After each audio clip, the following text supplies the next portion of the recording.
Stephanie White has chosen Kelsey Mitchell over Caitlin Clark. That's not a hot take. It's a fact written in every play call, every post-game comment, and every passive-aggressive glance from the sideline. While the world tuned in to watch the Caitlin Clark show, the Fever's own head coach decided to change the channel. She's made it crystal clear this isn't Clark's team. It's the Kelsey Mitchell experience, and the whole franchise is just along for the bumpy, illogical ride.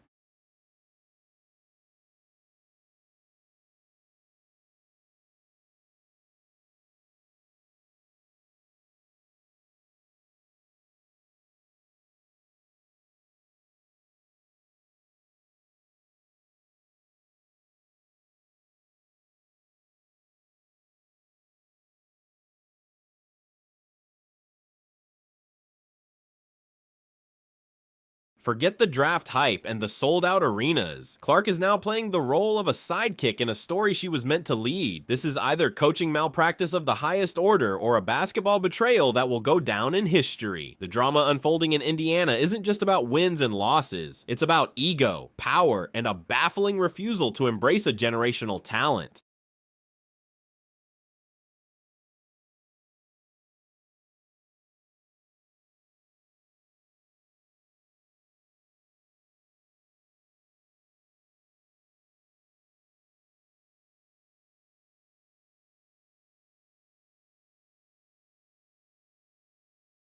Let's be brutally honest, Caitlin Clark isn't just a player, she's a walking, talking economy. Before her arrival, the WNBA's viewership was growing at a respectable pace. With Clark, it has exploded by 400%. She moves more merchandise than entire sports franchises and has been named one of the most powerful women in the world by Forbes. She is a cultural phenomenon.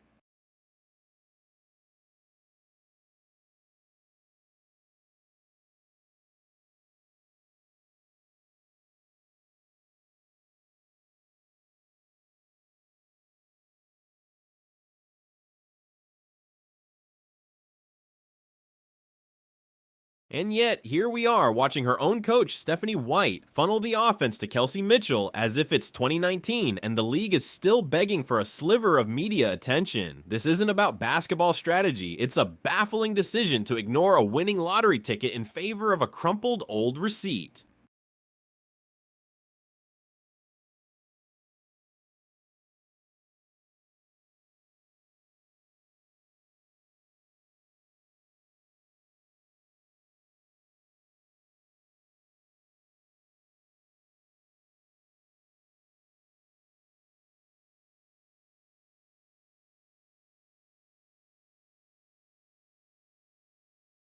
The hypocrisy on the court is so loud, it's deafening. When Kelsey Mitchell jacks up a heat check 3 from the parking lot with 17 seconds on the shot clock, Stephanie White is on the sideline nodding in approval, telling her to let it fly. But when Caitlin Clark pulls up from the logo, the very shot that made her a global icon, she's supposedly being selfish and not playing within the system.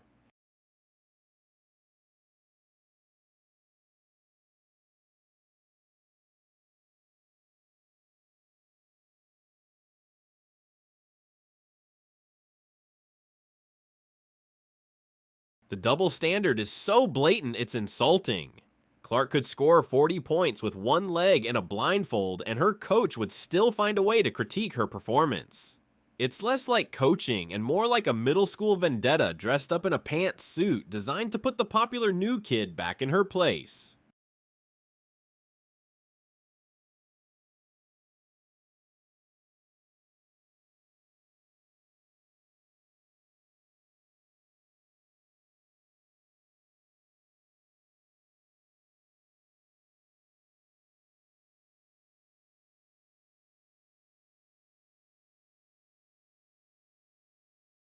This isn't just a simple player-coach mismatch. This is sabotage. The warning signs were there from the very beginning. Remember those early videos from the locker room where Clark would walk in and the energy would shift, her new teammates barely acknowledging her? This wasn't just a team adjusting to a new player. It was an organization with a pre-existing pecking order, and Clark's superstardom threatened to upend it.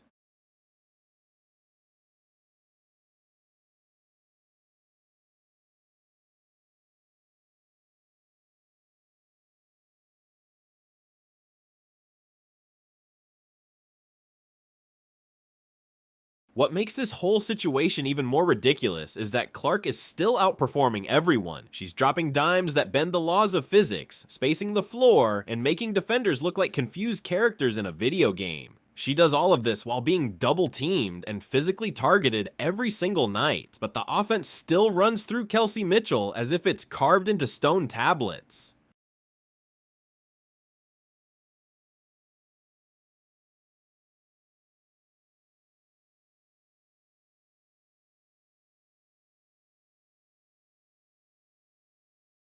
This isn't player development, it's career assassination with a Nike swoosh. Every play not drawn up for Clark is a wasted possession, and every minute she sits so Mitchell can launch another brick is a slap in the face to everyone who thought the WNBA was entering a new era.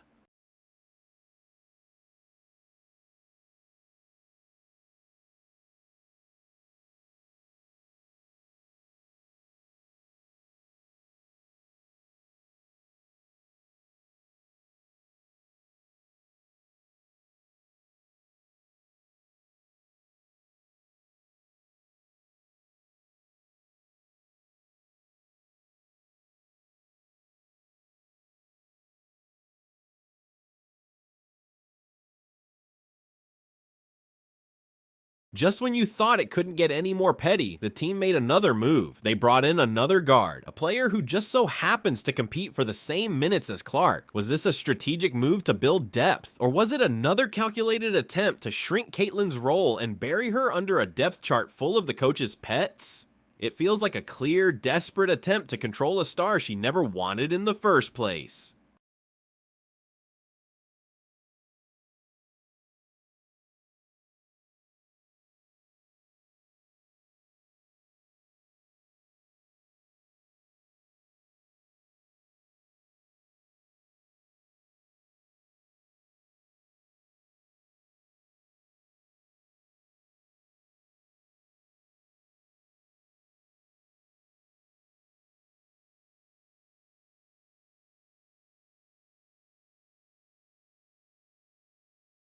So let's call it what it is. This is the beginning of the end. If Caitlin Clark leaves the Indiana Fever, it won't be because she couldn't handle the pressure of the league. It will be because her own organization mistook its greatest asset for a threat. Let her go. Let her walk. Let her sign with a franchise that actually has the vision to build around a generational talent, not eliminate her.